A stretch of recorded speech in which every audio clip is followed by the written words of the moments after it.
3 juta berkas baru Epstein baru saja dirilis dan mereka mengungkapkan sebuah koneksi yang tidak pernah diduga sebelumnya. Jeffrey Epstein dan Kremlin. Dokumen baru tersebut menyebut Moskow lebih dari 10.000 kali dan Putin lebih dari 1.000 kali.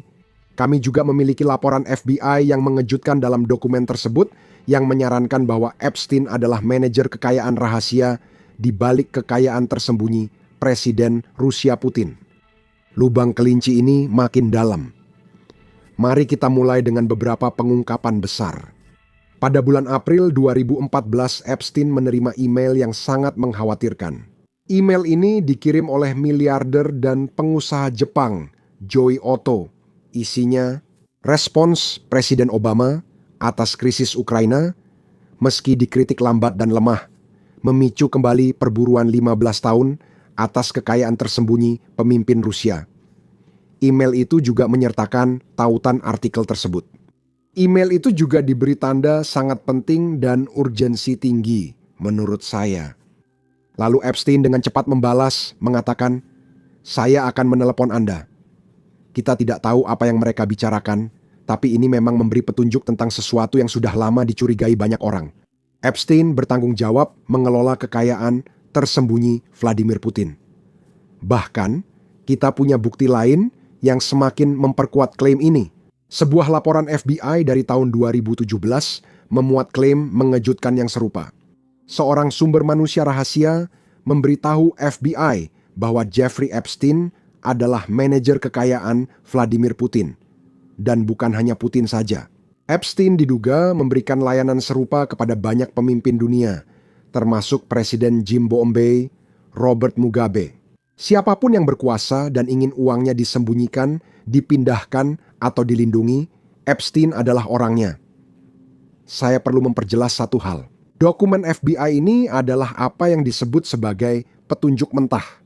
Ini bukan intelijen terverifikasi, melainkan info dari sumber rahasia yang dianggap kredibel oleh FBI untuk didokumentasikan, namun belum tentu dikonfirmasi. Namun, sumber manusia rahasia bukan hanya penelepon ke jalur rekaman. FBI menilai sumber-sumber ini dan menuliskannya karena alasan tertentu. Menariknya, ada rekaman Epstein diinterogasi. Tepatnya tentang layanan ini, tentang memberi nasihat kepada orang-orang yang dianggap jahat oleh banyak orang dan membantu mereka melindungi uang mereka. Dengarkan ini. Apakah uang Anda uang kotor? Jika Anda lihat, jawab aja, apakah uang Anda kotor? Tidak, bukan begitu. Sebenarnya, kenapa itu bukan uang kotor? Karena aku mendapatkannya. Yo, tapi kamu yang mendapatkannya. Kita sudah membahas ini sebelumnya. Kamu yang mendapatkannya, kamu yang mendapatkannya. Memberi nasihat pada orang terburuk di dunia, ya. Melakukan kejahatan besar demi uang lebih banyak. Jadi kenapa tidak langsung tanya pada saya, apakah Anda harus mengambil uangnya? Menurut saya itu pertanyaan yang sah. Apakah menurut Anda itu pertanyaan yang sah? Ya, dalam perang. Karena saya memikirkannya, saya rasa Anda harus melakukannya. Etika selalu menjadi topik yang rumit.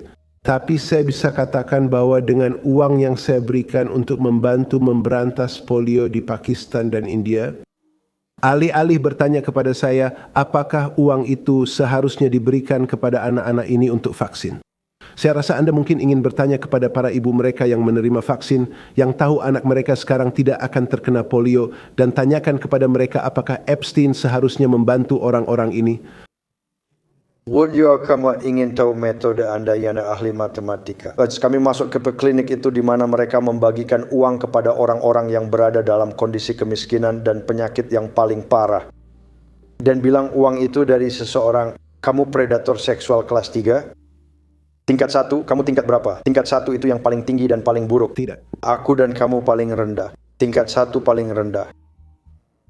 Tapi seorang penjahat? Ya. Bahwa uang itu berasal dari situ. Berapa persen orang yang kamu perkirakan? Saya mengerti kamu tidak suka probabilistik. Apakah kamu memperkirakan akan bilang saya tidak peduli, saya ingin uang itu untuk anak-anak saya? Semua orang bilang saya ingin uang itu untuk anak-anak saya. Apakah mereka tahu dari mana uang itu berasal? Ya, saya mikir jika kamu memberitahu mereka soal iblis, 100%. Iblis sendiri berkata, aku akan menukar beberapa dolar dengan nyawa anakmu. Apakah kamu pikir kamu adalah iblis itu sendiri? Tidak, tapi aku memang punya cermin yang bagus. Ini pertanyaan serius. Apakah kamu pikir dirimu iblis? Aku tak tahu alasanmu bilang itu sekarang. Seperti kalian tahu, topik Epstein biasanya tidak ramah pengiklan di YouTube. Jadi, silakan tekan tombol subscribe di bawah ini. Itu sangat membantu kami melawan algoritma YouTube yang membatasi video seperti ini. Sekarang, mari kita lihat jejak email, karena ada banyak email terkait Epstein dan Kremlin. Menurut dokumen baru, hubungan Epstein dengan Rusia tampaknya dimulai sekitar 2012. Sebagai konteks, 2012 adalah tahun Putin kembali jadi presiden. Dari 2008 hingga 2012 Medvedev menjadi presiden sementara Putin menjabat Perdana Menteri. Banyak orang masih percaya Putin mengendalikan segalanya di balik layar. Saat Putin resmi kembali, ia menghadapi protes terbesar di Rusia. Ratusan ribu warga Rusia turun ke jalan di Moskow dan Saint Petersburg menuntut perubahan karena tak ingin kembali ke masa kekaisaran.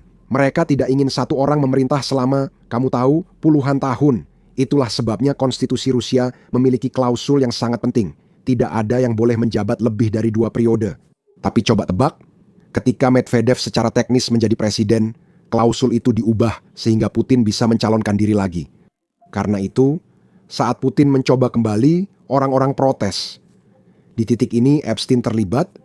Ia menerima email dari Boris Nikolic.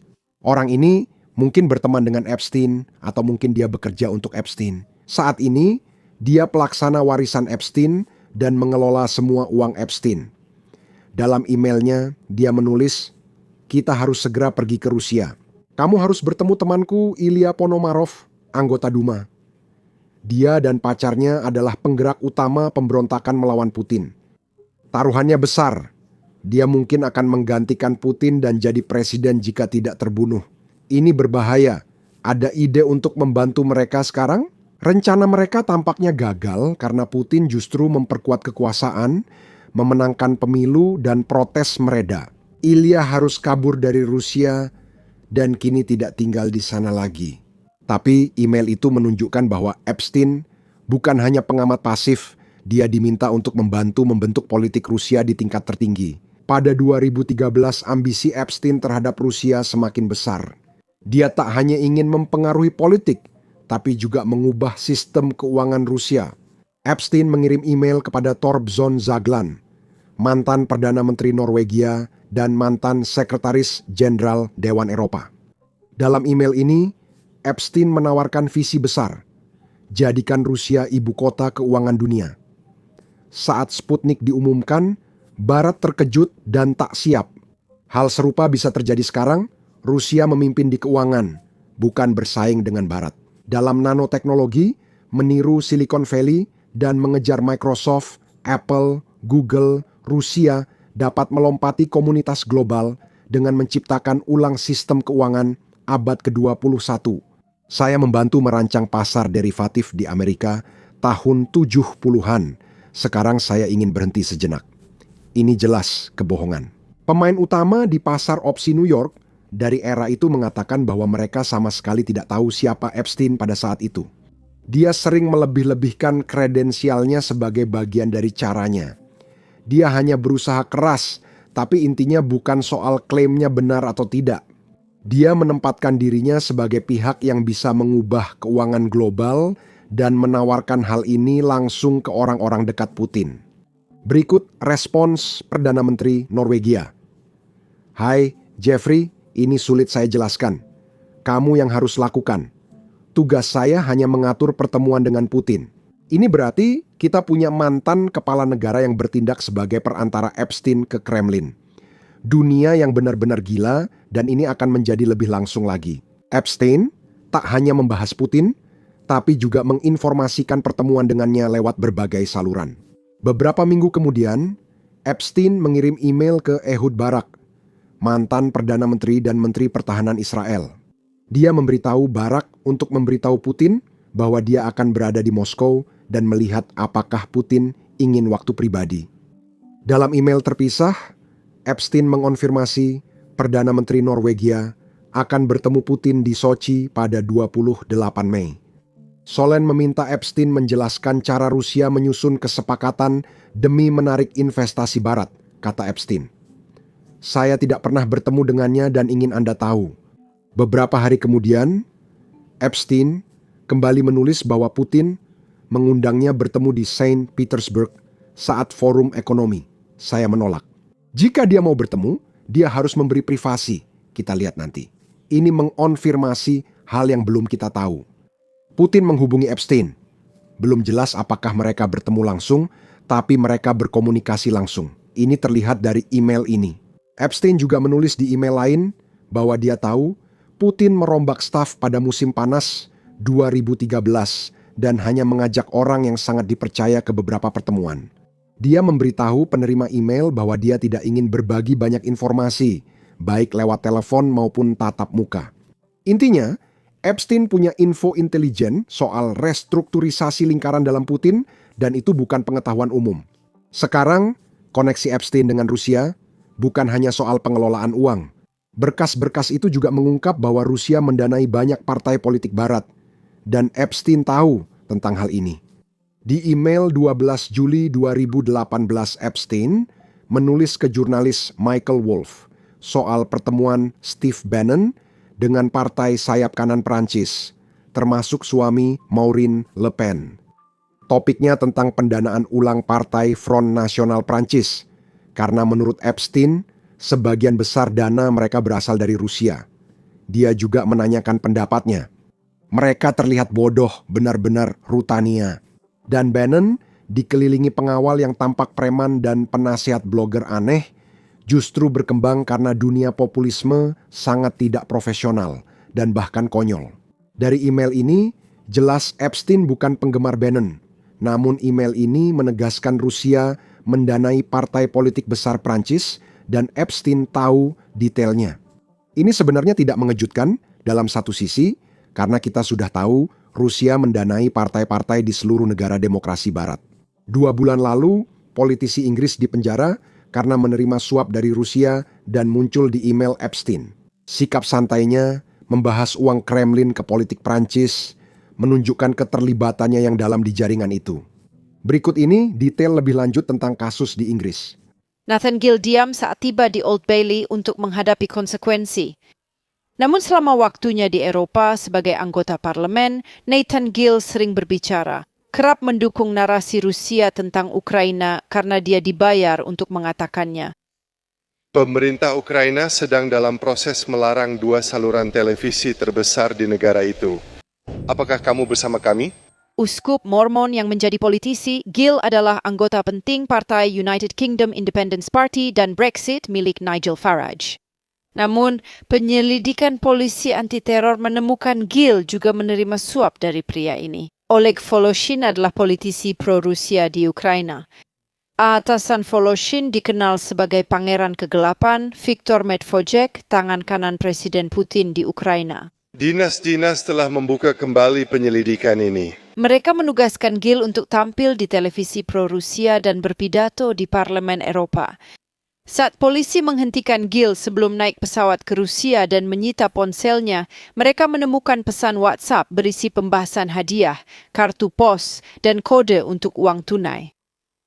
Voloshin memberitahu Gill bahwa dia telah menerima semua hadiah Natal yang dijanjikan dan meminta 5 kartu pos lagi atas bantuan baiknya minggu depan. Selama debat, katanya, dia akan memberinya kalimat-kalimat yang harus disampaikan dan Gill membalas, bagus sekali. Prosedur demokratis yang semestinya sedang diabaikan. 4 bulan sebelum pemilu, Gill patuh membacakan naskah Voloshin yang mengkritik Ukraina di Parlemen Eropa. Polisi menemukan tumpukan uang tunai di rumahnya di Wales Utara. Salah satu masalah membuat video seperti ini adalah menampilkan banyak serangan drone, meski tidak ada manusia atau tentara Rusia yang terluka dalam video. YouTube biasanya mendemonetisasi atau membatasi video kami, bahkan dalam seminggu terakhir, menurut YouTube, 4 video kami didemonetisasi. Menampilkan serangan drone atau bahkan cuplikan dari garis depan tidak ramah bagi pengiklan. Dan itulah sebabnya video-video tersebut dibatasi. Tapi inilah kenyataan dari peperangan modern dan inilah perang yang sedang dihadapi serta coba untuk bertahan oleh orang-orang Ukraina. Jadi kami percaya penting untuk meliput semua ini dan itulah sebabnya kami meluncurkan platform kami sendiri, Bisnis Dasar. Kami membangunnya dari awal sehingga kami tidak memiliki batasan apapun. Kami tak perlu mengaburkan serangan drone, rekaman garis depan, atau pangkalan udara Rusia yang hancur. Kami juga tidak menayangkan iklan di situs itu, jadi kami tak perlu menyensor diri hanya karena pengiklan tidak suka dengan liputan kami. Kami mendanai situs ini lewat dukungan Anda, bukan iklan. Jika Anda tertarik dengan liputan seperti ini, ingin menonton video tanpa sensor dan konten bonus yang tidak ada di YouTube, gabung saja di basicsinsider.com. Anda juga bisa mengklik tautan di deskripsi atau memindai kode QR di layar Anda. Dengan bergabung, Anda dapat menonton semua konten yang sudah kami unggah dan semua video yang akan kami unggah di masa depan. Dengan mendukung channel kami, Anda juga mendukung liputan kami. Terima kasih, saya Sam. Sampai jumpa di video berikutnya.